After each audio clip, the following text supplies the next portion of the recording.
भवानी रौरा हाथ में शोभेला हीरा कंगना। भवानी रौरा हाथ में शोभेला हीरा कंगना।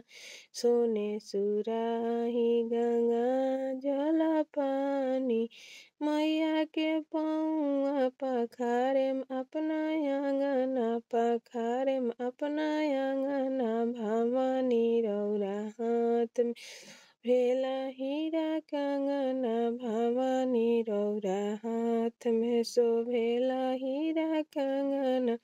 सोने के थाली 56 रंग मेवा। मैया के भोग लगाएम अपना अंगना। लगाएम अपना अंगना। भवानी रौरा हाथ में भेला हीरा कंगना। भवानी रौरा हाथ में शोभेला हीरा कंगना।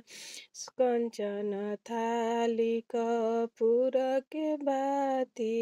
कंचन थाली कपूर के बाती। मैया के आरती उतारेम अपना अंगना। उतार अपना अंगना। भवानी रौरा हाथ में शोभेला हीरा कंगना। भवानी रौरा हाथ में शोभेला हीरा कंगना। जगदम्बा रौरा हाथ में शोभेला हीरा कंगना।